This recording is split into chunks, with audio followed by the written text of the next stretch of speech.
Bismillah, alhamdulillah, wassalatu wassalamu ala man la nabiyya ba'da. I ask Allah to grant us beneficial knowledge and to make us of those who apply the knowledge and make us steadfast upon the knowledge that we learn and make us apply, like not just know, but to do what we know. Many times we have this gap between knowing things and actually doing what we know. Yeah, I know I'm supposed to do this. I know I'm not supposed to do that. But, and that's where the problem comes when we say, but it's okay for me. It's okay because I'm not that bad of a person. I do this. I give charity. I'm good to my parents. I'm good to my neighbors. I'm good to my children. I provide for my, or the wife or the girls. Like I wear hijab so I can watch, some bad things. I'm not harming anyone. I'm not doing anything particularly bad to anyone. I'm just having some fun. I'm just chit-chatting with some people. I don't mean to have a relationship with anyone, but I'm just like, it's just passing time. And, we make these excuses for ourselves all the time, as if we have a certified concession from Allah, as if we have a certified, stamped, pre-approved exception to do the things that we were supposed to do or to stay away from the things that we're supposed to stay away from. When we know what we're supposed to do, what is the issue? What is the issue? Ask yourself. I know I'm supposed to do this. What is my issue? Why am I not doing it? I know I'm supposed to stay away from this. What is my issue? Why am I not staying away from it? And if you're honest with yourself, you'll find the answer. Because I really like this. Because I really want to. Because it suits me. Because it makes me feel this or that. Or I get more likes on social media. Or I feel popular at school. Or whatever the issue is. And then you will put it on a scale. Is that worth your relationship with Allah and all that it comes with Allah? Jannah, an easy life, a good life, an easy ending, a good life in the hereafter. I mean, if you are a good investor, if you have, a good mind and you look on the scale of things, what you're losing out by these small fleeting wins, these small fleeting victories that are not even actually victories. They just make you feel good. When in actuality it causes, people to lose out on a great deal. Is it actually worth it when you put it on the scale? Have this conversation with yourself. Be honest with yourself. Be brutally honest with yourself, not just honest. Be tough with yourself. Why am I not doing this? What's wrong with me? Allah wants me to do this. Why am I not doing it? Who am I to decide that I shouldn't be doing what Allah wants me to do? Who am I to decide that I can make things acceptable that Allah made unacceptable? Be brutally honest with yourself. Because if you're not brutally honest with yourself, no one else is going to be. No one is going to come in there and fix your heart for you. No one's going to come in there and say, look, these are your character flaws and this is what you got to fix. And even if someone did, you wouldn't want it. You'd be like, excuse you. I see 100 on you. Why are you telling me? Go fix your this thing first or that thing first before you tell me anything. So you're not even going to accept it if somebody else tells you. So then who's going to do it? Are you going to stay stagnant in your life? Are you going to stay stagnant in your deen, in your relationship with Allah, in your iman, in the state of your heart? You're going to stay stagnant? You're going to have just disease in the heart and just walk around like that? And then complain about the state of affairs of how people are just, horrible people this day and age? Okay, yeah, they are. Because they're not fixing themselves. Are you fixing yourself? Are you spending the time to say, what character flaw do I have that I need to fix? I fixed this one. I know I have this one. What next? When I fix this one, what's the next one? Why do you stop yourself from fixing yourself? As long as you have life, as long as you have breath, why not be the best version of yourself that you could ever be? And that's a constant state of growth, a constant state of change, a constant state of getting closer to Allah. It never ends until your breath ends. So if you're not doing it, if you're not saying, where am I falling short? Then for sure you have fallen very, very short. If you become complacent and you say, no, I'm good. Once you say I'm good, I reach a level of goodness, then you have deceived yourself to a great deal. I'm at a level where I'm okay. I put on hijab. I wasn't wearing hijab before, but now I put on hijab, so I'm good now. No, it's a never ending process. As long as you're living, you have a process. You have this trajectory where you have to continue to work on yourself until you meet Allah. If there was going to be an exception for the prohibitions and an excuse for the commands, it would have been for the prophets and messengers, but they didn't have it.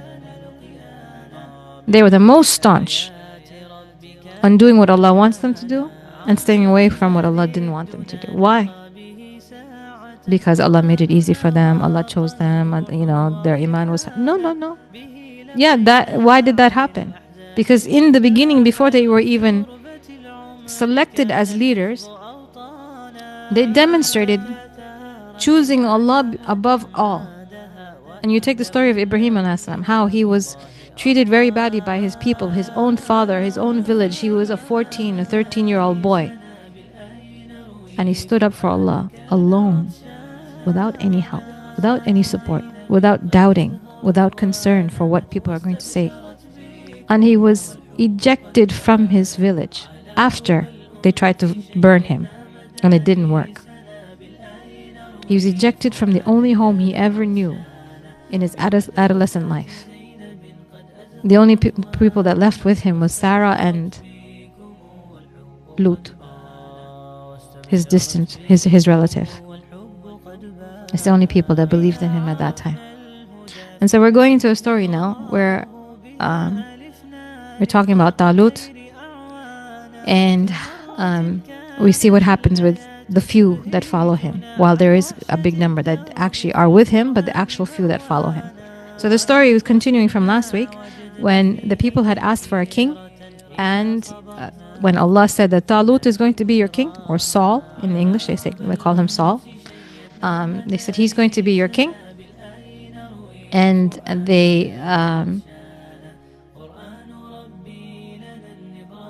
they said, no, how could he be our king?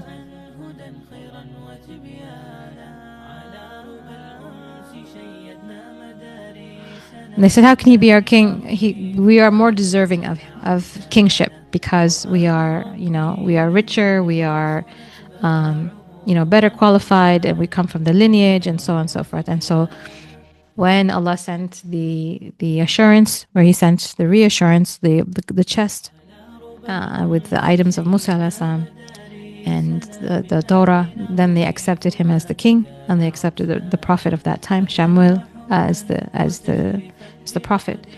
And so now they're going to deal with the people who were an issue. From the beginning, there were people coming and taking their property. There were people they stole the Torah. They were causing problems for the children of Israel. They were, basically rampaging their homes. And so now finally they're dealing with these people who have caused them so much trouble. And so we're going to read here, inshallah.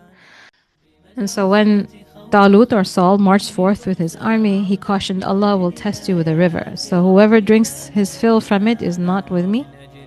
And whoever does not taste it except a sip from the hollow of his hands, he is definitely with me. They all drank their fill except for a few. When he and the remaining faithful with him across the river, when they crossed the river, they said, now we are no match for Jalut, or Goliath, and his warriors. But those believers who were certain they would meet Allah reasoned, how many times has a small force vanquished a mighty army by the will of Allah, and Allah is always with the steadfast. And another translation, and when Talut went forth with the soldiers, he said, indeed Allah will be testing you with a river. So whoever drinks from it is not of me, and whoever does not taste it is indeed of me, except one who takes from it in the hollow of his hand.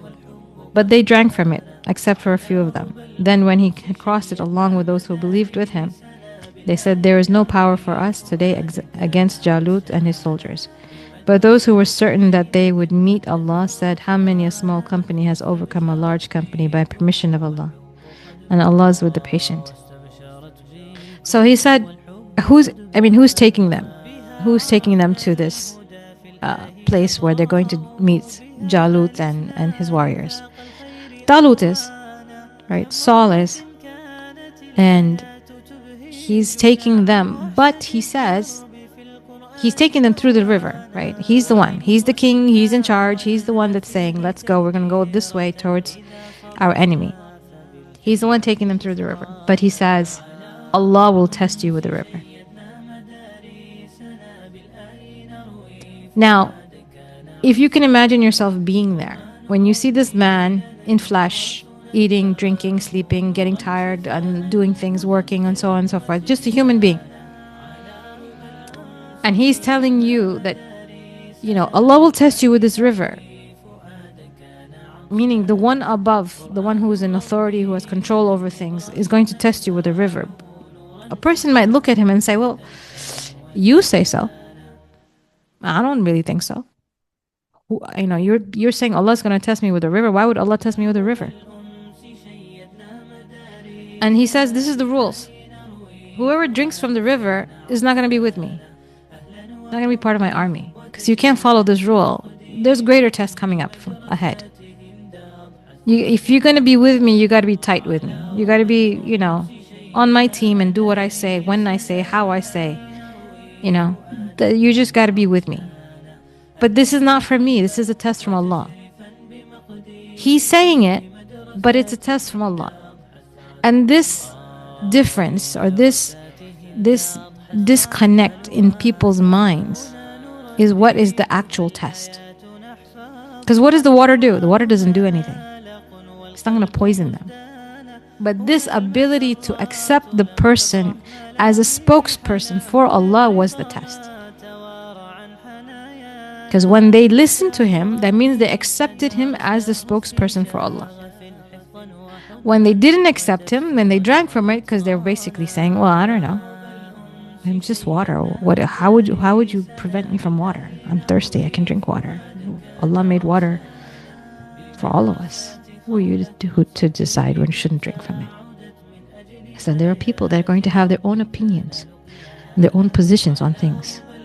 But when you know someone is from Allah, that Allah chose them and He's giving a command, meaning His command now is what Allah wants you to do. The command is actually going back towards it's coming from a higher source, not just Him. Yes, He's taking them there. And so in their minds, they're just following directions from a human being. Then all of a sudden He's saying, Allah will test you with the river.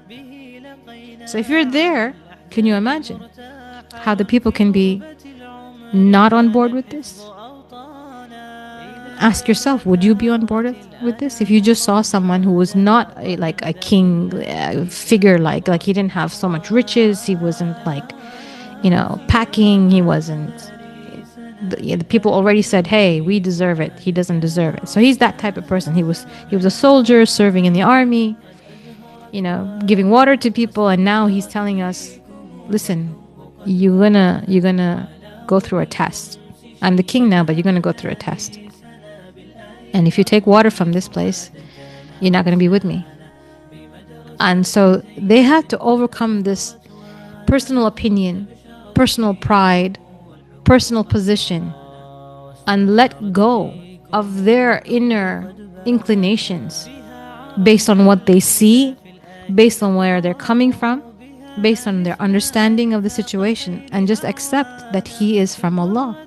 And if He said that this is going to be your test, they should understand that that's going to be the test. But many of them carry so much ego, and the ego is a killer of Iman.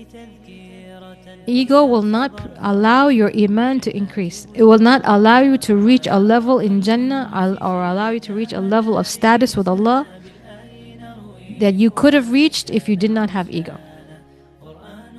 You would not reach a level of legacy, a level of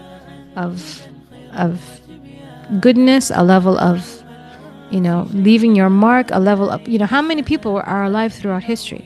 But who do we remember? Who are the people that are Allah talking about in the Quran? Who are they? They are people whose Iman reached a certain level that Allah used them as examples. They're human beings just like you and I. They have brains and hearts and hands and feet and everything. They get tempted too. But they chose, they had a discipline, they had a strong will, and they had an intelligence to understand that when something is from Allah, they have no say in it. Not what I think. Well, I mean, how come? Well, I mean, because like, no, none of that. None of that. No, no beginning of excuses. Water is for everybody, universal. Who is there to prevent water, especially when you're on a river? How are you going to say, okay, I'm not going to be a believer if I just drink a sip of water? This is a really strong test. A very strong test. You're going to tell me I'm going to lose my position with Allah if I take a drink of water? I don't think so. Who told you to think? Who told you to think? Who told you think this way or that way? When He said, Allah will test you with a river. Whoever drinks from it is not with me, meaning you're not with the party of Allah. How do you come and say, well, I don't think so? I don't think Allah will punish me for that. Really? You know better than the one that Allah sent? You know better than the one that Allah chose to lead you with? And this is the problem that many prophets and messengers had throughout history.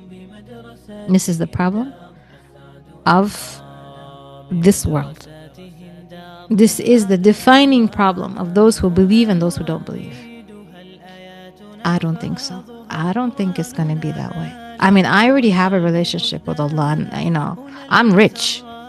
I'm handsome. I'm beautiful. People treat me really good. Birds chirp at me. So I know my place. So like this guy coming out of nowhere, tell me not to drink water that Allah gave everybody. Like he needs to just step aside and and that's the problem. In many various forms with different peoples in different situations. It always boils down to, well, I don't think so. When the Prophet ﷺ came and he brought Islam, the people that opposed him, they basically said the same thing. I don't think so. I think the idols in the Kaaba are better suited for us because it brings us money. I mean, what are we going to do with one God? And there's no money that comes out of that. So I don't think so. We've been doing this. We've been worshiping the idols, and people around in different lands come and they come for the market here, and they come to bring their gods here, and it brings us revenue. It keeps us alive. What are you talking about? You want us to die in the middle of the desert? I don't think so. I don't think that's what God would want for us. Fear-mongering, right? That's what a lot of politicians do. That's how they know. They know the psychology of people. You fear-monger them into anything. Oh my God, the Muslims are taking over. The Muslims. You're going to have Sharia law in your land. Do you want that? No, we don't want it. What is it? I don't know. It just sounds weird. Do you know it means to be good to your neighbors? Do you know it means no interest? Do you know it means that it means justice for all, regardless of who you are, where you're from, what you look like, what gender you are? Oh, I didn't know. So don't you want that? So the personal opinions, personal positions, this is the problem. This is the millennium problem. I'm not talking about millennium of our time. I'm talking about millennia, a problem of millennia, right? So constant problem throughout. And you'll find this in the Quran, every story of every prophet, people coming out. I don't think so. So he says, whoever drinks his fill from it is not with me, and whoever does not taste it, except takes a little sip from the hollow of his hands, like, whatever, just one sip. Like if he was really thirsty and he just took a little, sip from it, because it can happen. Person's thirsty, then he's with me. What did they do? They all drank from it. They all were, as soon as they got into the river, they just slopped it up, except for a few. They just took a sip. And so those people who drank water, they were no longer with him. No longer part of this glorious party, this party of people that will be remembered throughout time. This party of people who will defeat the oppressors and the non-believers and stop the oppression, and they will not have the honor. Those people, they will not have the honor of being with such a group. That was the test. And so when his people, then the remaining faithful, crossed with him, and they saw Goliath, they saw Jalut, and they saw the warriors, and they saw such a big army. It's such a big, and they're so forceful and probably even advanced in their abilities to wage war. It shook them. And they said, we're not a match for this. How are we going to deal with this? How are we going to deal with these people? Remember, now, the army is much smaller. Majority of them drank the water and they're no longer part of the situation. So he has a small group of people now, a tight group of people. And when they saw what's waiting for them, imagine the feeling that they said that they must have when they see such a group of people. But the believers said, those who had knowledge, those who had experience with Allah, those who had iman, those who were connected to Allah, they said, how many times has a small company beat a big company by the will of Allah? By the way, some of the people of tafsir, they say that the people who drank their fill of the river water, it did not even quench their thirst. And that is the sunnah of Allah. That whoever is going to disobey Allah with the thing, that very thing is not going to meet their needs. That very thing is going to be problematic for them. Whatever you leave Allah for is going to be something that's going to leave you.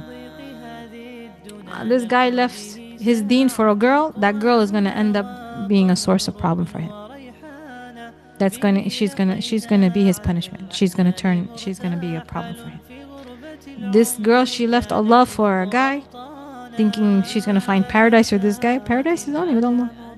Good feelings, good expectations, How do you want good consequences when you're denying and rejecting the owner of consequences? How is she going to form a consequence with a guy and say, yeah, we're going to live a happy life. We're going to be happy. Who's the one that gives happiness? Who's the one that instills peace and love and mercy between people? Who's the one that gives the consequence? We cannot. How many times we threw a ball and it landed somewhere other than where we expected? Oh, I'm sorry, I didn't mean to hit you. Oh, I'm sorry, I meant to put it in this place and that place. I didn't mean, I'm sorry. It broke a window, broke a car glass. How many times have we thrown a ball and it has reached somewhere where we didn't expect it? Even athletes, even people in sports and stuff, many times they will have the same, even though they've practiced so many times. The variables. Oh, the wind blew, or this happened, something came in my eye, somebody came in my vision, something came between us, we don't know. It always, when it lands only by where Allah decided it's going to land. So how can someone decide, I'm going to go and reject the rules of Allah, but I will be happy? I'm going to get involved with the prohibitions of Allah, but I'm going to have a good life. This is just shaitan deluding. So those people who drank their fill, their thirst was not even quenched. And those who drank just a sip, their thirst was quenched because they were in obedience. And that is how life works. When you obey Allah, shaitan is trying to scare you. No, you're going to lose out. Drink the full water, you're going to lose out. Whatever the situation of this applies to you in your life. You're going to lose out if you follow Allah. You're going to lose out. You're going to lose your friends if you put on hijab. You're going to lose your friends if you start praying. People are going to be like, oh my God, you're so serious. I don't want to be your friend anymore. But you will not lose. You will actually gain far greater than anything you ever lost. And so when they reached the people and they said, okay, this is beyond our capacity. And those knowledgeable amongst them said, how many times has a small force beat a big force? Because why? Who's the owner of consequence? Allah. So when you're with Allah, Allah's with you. It's not about the size. It's not about how many people. It's not about what the people have. It's about how connected you are to Allah. And only those who are not connected to Allah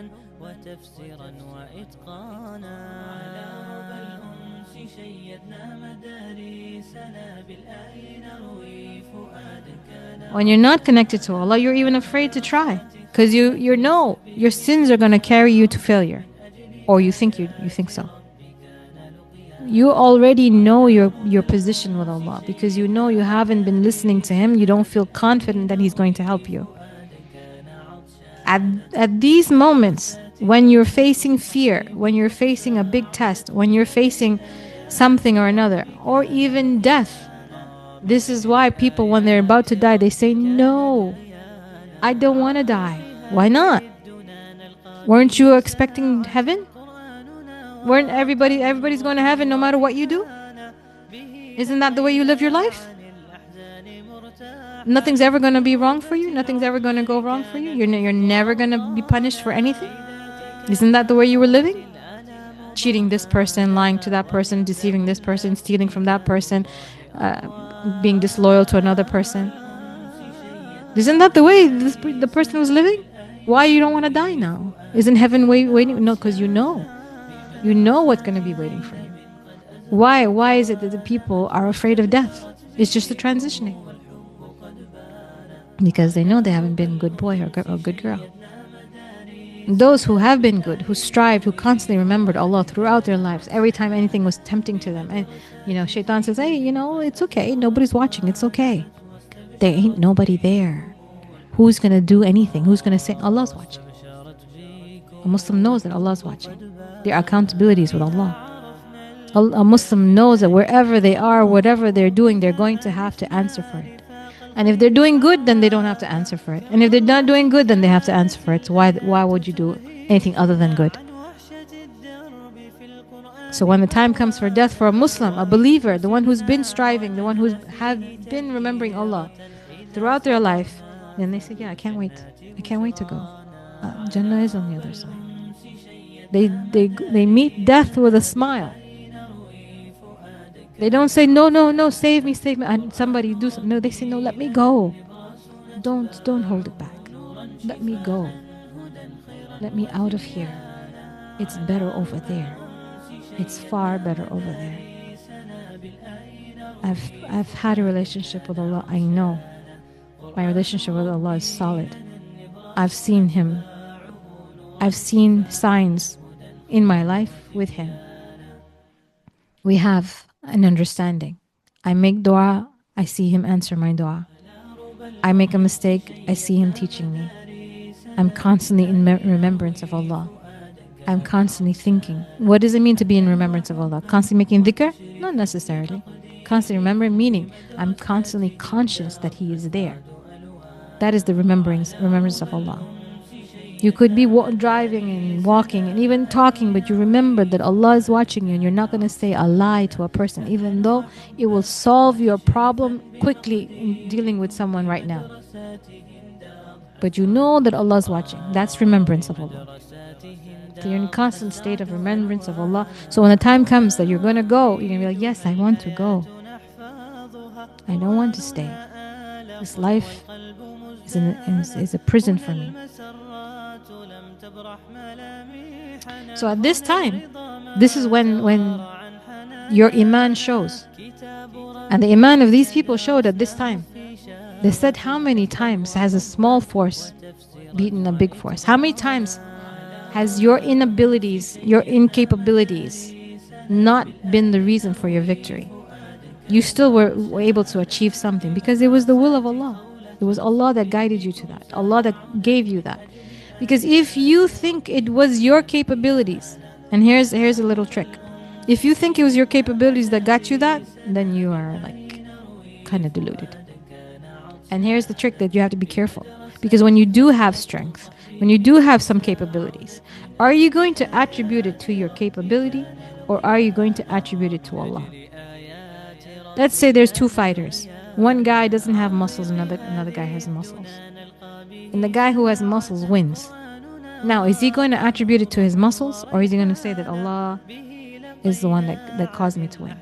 Allah gave me this victory. You have to be careful. And now if the guy who doesn't have muscles wins and he says, well, it was Allah, it wasn't me, because obviously I'm not capable, I don't have the muscles. It's very easy to attribute it to Allah at that time. The test is when you do have muscles, will you attribute it to Allah at that time? Are you going to be cognizant of Allah at that time? That's a greater sign of Iman. That is a sign of true Iman. That when you have the capabilities, when you have the resources, when you have the ability, when you have the opportunity, and everything is set, and you become victorious, you say it was from Allah. That's a sign of Iman. I ask Allah to give us greater Iman and to make us of those who are steadfast. As the end of this ayah, Allah says He's always with those who are steadfast. So this is a key component in us being steadfast. A key component in us being victorious is being steadfast and understanding that having a relationship with Allah begins not at the moment of a test, but at times of ease when we are able to have those connections with Allah. If there's any questions, I'll take it now. If not, we'll end here. جزاكم خير سبحانك اللهم وبحمدك أشهد أن لا إله إلا أنت أستغفرك وأتوب إليك. See you next week إن شاء الله. إذا صبرنا فبالجنات بشرانا على ربى الأمة